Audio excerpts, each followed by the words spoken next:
This week on the Bioneers, Revolution from the Heart of Nature. Now there's a whole category of thinking about implicit bias and how it embeds itself in our brains and how it predicts our behavior, but also how we can change it. We can actually reprime our brains. It's Raced and Classed, the journey from diversity to equity. This week on the Bioneers.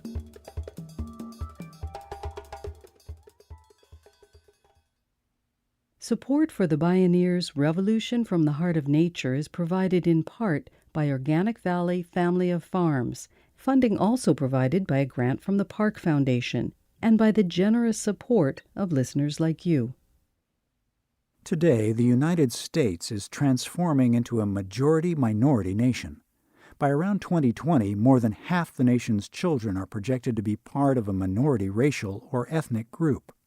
The overall population will follow suit within 20 years. Though no one group will be dominant by size, Hispanics will soon be the country's leading ethnic group. This demographic shift is seismic. In nature, diversity is the source of stability, innovation, and resilience. It's also true in economies and cultures. But then again, humanity can also be intensely tribal and fractious, and race and ethnicity have long been used by elites to divide and conquer. It's been said that the only thing that could unite us as a species would be space invaders. However, what is increasingly going to unite us is the threat to our common home as Earthlings. In order to preserve the living systems we all rely on, we're being urgently called upon to reach out across our differences, to build beloved community and peaceful coexistence.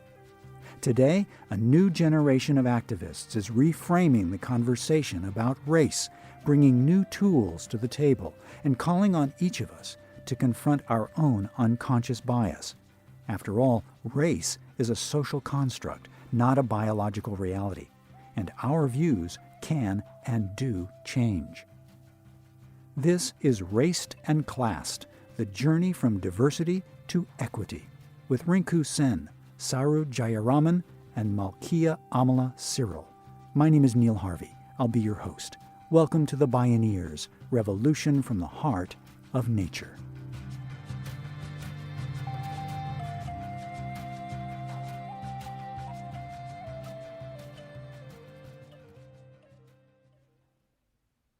I was an immigrant kid, eldest immigrant child. I grew up in very, very white suburbs. I found my first true sense of belonging in this country when I discovered racial justice work, and all that has made race the abiding concern of my adult life. When Rinku Sen and her family immigrated to the United States from India in 1965, it was possible only because of the passage of the Immigration and Nationality Act.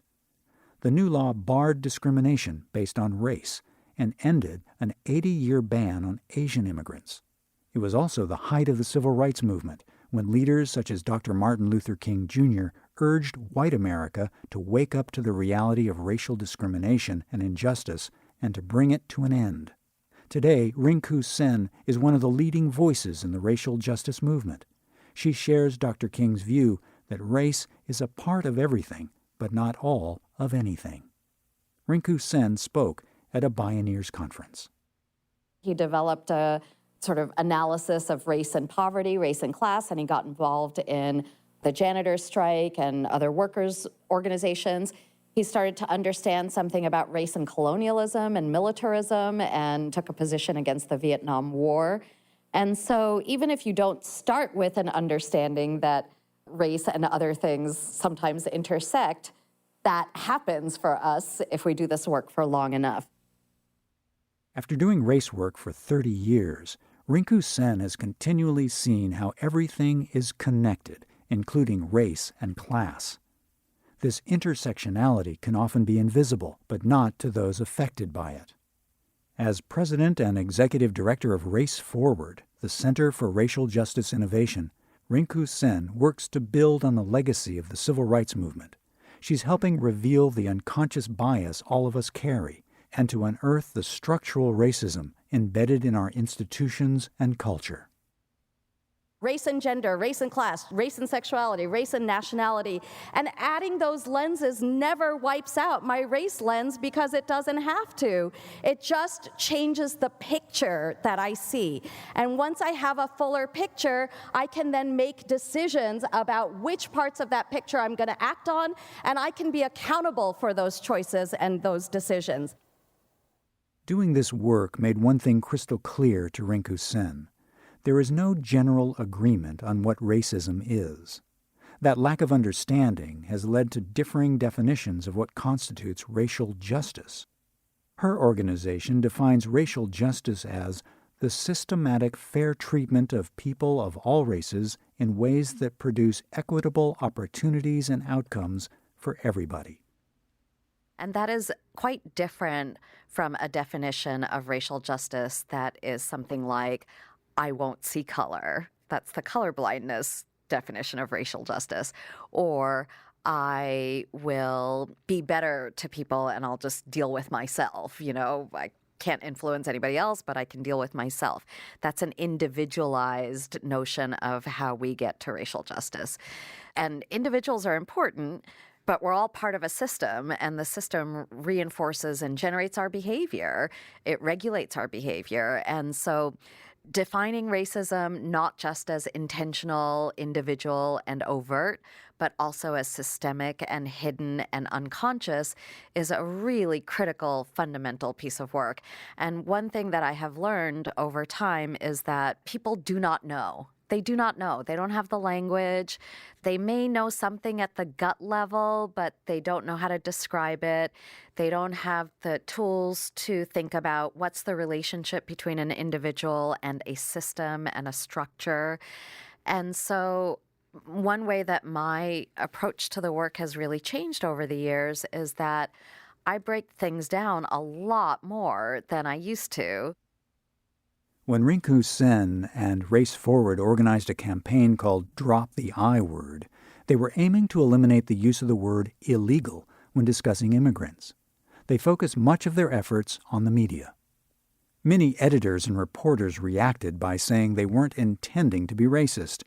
However, studies clearly showed an increase in the perception of immigrants as illegal, accompanied by a rise in hate crimes against Latinos. As a result of the campaign, some news outlets and journalist associations have now stopped using the term. In 2016, the Library of Congress banned the term illegal aliens. Rinku Sen says this is a good example of how what matters most is impact, not intention, and it's a disturbing instance of how deep our implicit and unconscious bias really goes. And this is partly because we know things about the human brain and racial bias that we didn't know 15 or 20 and certainly not 50 years ago. Now there's a whole category of thinking about implicit bias or unconscious bias and how it embeds itself in our brains and how it predicts our behavior, but also how we can change it. We can actually reprime our brains. We can remove the opportunity for us and other people to exercise their bias by doing often very simple things. And we can also make people stop and think. One example of removing the opportunity to exercise bias happens in employment. There's a thing called name-based discrimination. So, you see what you peg as a Black person's name or a Latino name, and your assessment of that person's application for employment kicks in a negative way. If the HR department in an institution removes the names before turning over the best resumes to whoever's doing the hiring, you've removed the opportunity for that piece of bias to kick in at that stage of the application process. Making people stop and think is a little more robust, and that requires creating actual new rules. We have a tool called the Racial Equity Impact Assessment. Operates a lot like environmental impact assessments. You study before you make a move what its effect is going to be, and then you decide whether or not you're going to go ahead with that move. That tool is available on our website, raceforward.org, Racial Equity Impact Assessment, and institutions that use it before they go in the status quo inertia mode of doing what we've always done, they run those ideas through that analysis and they often do something different. In Minneapolis, the school board passed a policy that requires them to do such an analysis of every decision they make that affects student learning and resource allocation. So they're doing it all the time. In Iowa, the state legislature adopted that practice for all of their criminal justice decisions because they know that we've got people of color hugely disproportionately moving into prisons. We don't want to make that worse. Let's look at each of our proposals and see what the effect is going to be. So that's a very practical tool. It just makes you stop and think. And sometimes that is enough to interrupt the unintentional biases that we all have. At a Bioneers conference, Rinku Sen facilitated a conversation with national organizers about how their groups and allies are bringing a race frame to bear on movements that have until now been predominantly white. That lens is intersectional. Saru Jarayaman is director of the Food Labor Research Center at UC Berkeley. She also co-founded and co-directs Restaurant Opportunities Centers United in New York. ROC, called ROC, has organized restaurant workers and launched cooperatively owned restaurants. The nonprofit group also conducts research and policy work that is playing a game-changing role by showing how people of color are disproportionately affected by low wages and income inequality. Structural racism in a class context. Research was critical both to shift the existing mainstream conversations around income inequality, so in particular the minimum wage conversation. It was also critical to actually create a whole new sphere of conversation around segregation by race in the largest economic sectors of our country. We at ROC United have fought against the fact that the minimum wage for tipped workers in this country is still $2.13 an hour. That 6 million people in the United States can legally be paid $2.13 an hour. For 100 years, the labor movement essentially struck a deal with the Restaurant Association, essentially saying, okay, yes, the minimum wage will go up as long as the tipped workers are left out. I wrote a New York Times op-ed that actually indicated the history of this, which through research we found was that tipping didn't actually originate in the United States, originated in Europe. When it first came to the States in the 1860s, 1870s, there was a massive populist movement against tipping, saying that this is a vestige of the feudal system, it is undemocratic, it's un-American. Two industries in America squashed that movement, the restaurant industry and the Pullman Train Company, both of which wanted the right to hire newly freed slaves and not pay them anything and let them live on customer tips. And that idea was codified into the first minimum wage law in 1938 under the New Deal, which said you have the right either to a wage or to tips, meaning the first wage for tipped workers was zero, and we've gone from zero to $2.13 an hour over a 100-year period. When we exposed this, it became harder and harder even for our own friends and allies on the left and in the labor movement to continue to make these compromises, knowing that there's an ugly racialized history to this tip minimum wage. And we've had a lot of success. And after I wrote my op-ed, the New York Times editorial board came out in support of full elimination of the lower wage for tipped workers. Congress has come out in support of full elimination of the lower wage for tipped workers. And we've got 8 states around the country that are moving legislation to eliminate. So that's one example of how research helped us to expose an ugly history. Saru Jayaraman's group also exposed how unconscious biases in hiring practices by the restaurant industry routinely result in a segregated workplace where employees are stratified by race. While white workers hold most of the higher wage positions in fine dining and bartending, people of color are relegated to lower level positions and usually out of sight. Jayaraman said the issues had not been exposed or addressed by the larger labor movement. ROC offered employers a variety of changes they can make to overcome racial biases and to promote racial equity. Another issue seldom seen through a race lens is the disproportionate effect big changes in the economy and technology have on people of color. Malkia Cyril has been working to get this story out. She's director and founder of the Center for Media Justice and co-founder of Media Action Grassroots Network, which organizes to ensure media access, rights, and representation for marginalized communities. Because this story is about the media, it's not one the media have wanted to tell. So as housing markets change, as a direct result of this economic transition, people of color are going to be pushed out, right?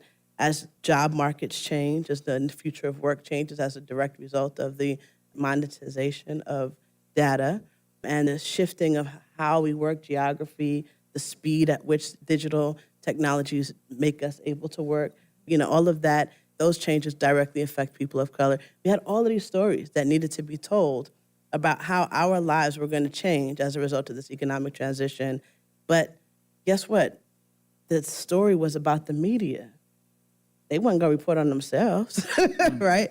So we had a hostile environment to telling the story from the people who were slated to tell the story. So then you start hearing all these stories about the digital divide. And what the digital divide meant at that time was that Black people and other people of color and poor people didn't have the internet, and they needed to have it. They needed to adopt the internet. All you're saying is you want these companies to get paid. You want a bigger consumer base. We wanted to have a different conversation about access.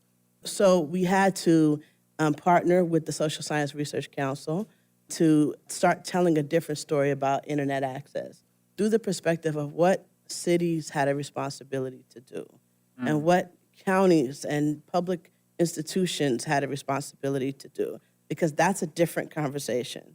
We generated 350 stories all across the country. Those stories actually went to the White House and became the basis for the BTOP program, which is the Broadband Technology Opportunity Program, funded a bunch of access sites all across the country. And so we began then to shape a conversation that today has, I think, utterly changed the way we talk about the internet and who has access to it and who doesn't. Malkia Amala Cyril, changing the story and changing the world. When it comes to achieving racial justice, Rinku Sen says that these successes are an example of how rising expectations among people of color who've long been marginalized and pushed to the sidelines are now moving them to the radical center. The Black Lives Matter movement has taken the national stage. A Latino spring is rising rapidly. Indigenous communities are making their voices heard. Change is happening everywhere. We can see it in the fast food strikes and lots of labor organizing. We can see it, obviously, in the movement for Black Lives and in a multiracial effort to reform police departments and to change the nature of policing. In education, there's so much work to change disciplinary policies and to break the school-to-prison pipeline or the cradle-to-prison pipeline led by young people and their families, their friends who love them. That work has really made a huge difference. School-to-prison pipeline is not a phrase that many people knew 10 years ago, but in the last 5 years, there have been hundreds, maybe thousands of newspaper articles with that particular phrase, which indicates a particular kind of structural analysis, right? There's a relationship between the education system and the criminal justice system, and it's a raced relationship and a relationship that we have to break apart. There's a lot of great Native organizing around reproductive justice, around education, around media justice and access to broadband and telephones and the means of communication, around the representation of Native people, the debate over the Washington NFL team's name. There's a great organization out of Ohio, the Ohio Students Association, that started a campaign called Wear a Culture, Not a Costume. Every year around Halloween, white folks host these parties and they put on the black face and the red face, and they just have no critical analysis of why you wouldn't want to do that and what message that sends out to actual Black people and Native people. So that cultural work is very exciting to me. So on almost every issue, there is something really exciting happening. And on racial justice, it's often not happening in the traditional places, the big coastal cities. It's happening in Montana and Idaho and North Carolina and Louisiana and rural communities, places where we're not necessarily looking, but where I think some of the most exciting work and exciting stories are coming from. Rinku Sen says the goal is equity, not diversity. She observes that many diversity initiatives are doomed to fail. No matter how many people of color are in the room, their inclusion is tokenism unless they have the ability to shape the mission, strategy, and activities of organizations. Rinku Sen cites the Green 2.0 report as a good example. The report exposed how few people of color led or staffed environmental and non-governmental organizations. This inequity doesn't reflect the reality that communities of color are disproportionately affected by toxic pollution, climate disruption, and other severe environmental harms, the very forefront of environmental justice struggles, the intersection of race and class. Racism is at the root of environmental degradation. It drives consumption and sprawl while providing impunity for governments and corporations that engage in destructive behavior. I want you to consider the suburbs that I grew up in. Much of my childhood, I lived in the town next to a Levittown. Levittowns were post-war suburbs named after their creator, their designer, Levitt. And they were so white, even in the 70s when my family was living in them, because there had been policies for decades that kept black families out in particular. Very explicit restrictive covenants, all kinds of other regulations. Then the Fair Housing Act said, you can't do that anymore, that is illegal. And the people of color came, and the white people fled. Where did they flee to? They didn't go live in the country, they built suburbs. Suburbs are notoriously bad for the environment. Motor vehicle use in this country doubled between 1970 and 1990. And that doesn't even get us to the loss of land, the loss of wildlife, and all the water that is required for those nice green lawns. The citing of sources of pollution has long been known to be raced and classed. People of color, both in the US and all over the globe, we are hit first and worst, but nobody pays attention. And by nobody, I mean white people. People of color are not just victims of that behavior, but we are agents too. Organizations of color lead the fight for environmental remediation, for alternative energy systems, for change of all kinds. But quite often, if our environmental lens doesn't include communities of color, we forget that and we fail to give them adequate credit and support their work.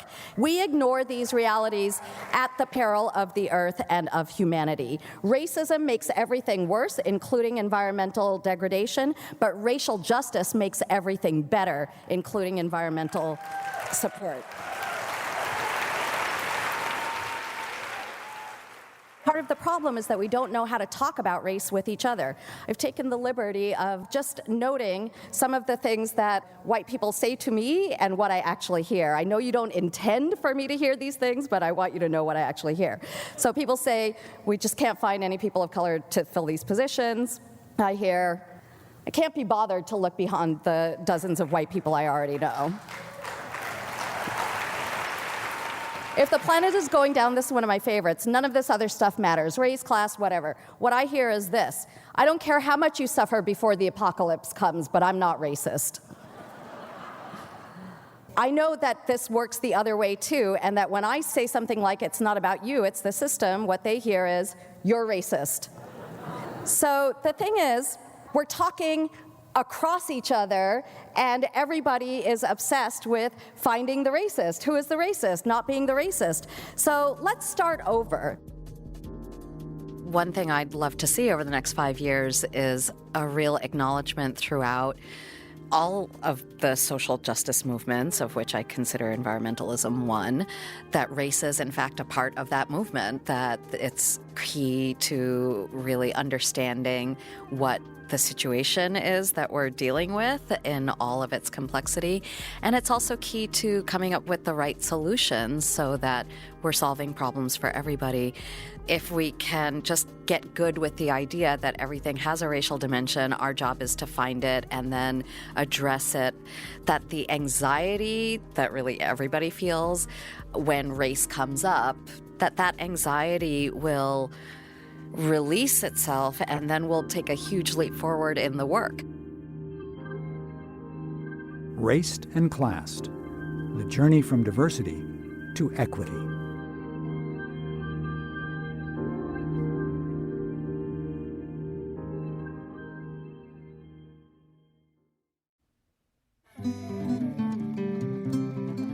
You can see and hear more from Rinku Sen and Saru Jarayaman and explore more Bioneers radio programs, podcasts, and videos online at bioneers.org. For information on attending the National Bioneers Conference and Bioneers events in your area, please visit bioneers.org or call 1-877-BIONEER. The Bioneers, Revolution from the Heart of Nature is a production of Bioneers and Collective Heritage Institute. Executive producer, Kenny Ausubel. Written by Kenny Ausubel. Senior producer and station relations, Stephanie Welch. Host and consulting producer, Neil Harvey. Program engineer, Emily Harris. Production assistants, Tina Rubio and Melanie Choi. Interview recording engineer, Jeff Westman. Our theme music is co-written by the Baka Forest people of Cameroon and Baka Beyond from the album East to West. All royalties from Baka compositions and performances go to the Baka Forest people through the charity Global Music Exchange. Find out more at globalmusicexchange.org. Additional music was made available by Sounds True at soundstrue.com and from Canyon Records at canyonrecords.com. For more music information, please visit bioneers.org. The opinions expressed in the Bioneers, Revolution from the Heart of Nature, are those of the presenters and are not necessarily those of Bioneers and Collective Heritage Institute, the underwriters, or this radio station. My name is Neil Harvey. Thank you for listening. I invite you to join the Bioneers in inspiring a shift to live on Earth in ways that honor the web of life, each other, and future generations. This is program number 0316. This program was made possible in part by Organic Valley's pasture-raised organic dairy products, bringing the good from our family farmers to your table at organicvalley.coop. Funding also provided by a grant from the Park Foundation, dedicated to heightening public awareness of critical issues, and by the generous support of listeners like you. If you love Bioneers Radio, it's free and easy to support us. Just take a moment to post a review on our podcast on iTunes, Google Play, or wherever you find our show online. You'll be helping other people find and enjoy these incredible thinkers and storytellers. And thank you for helping us out.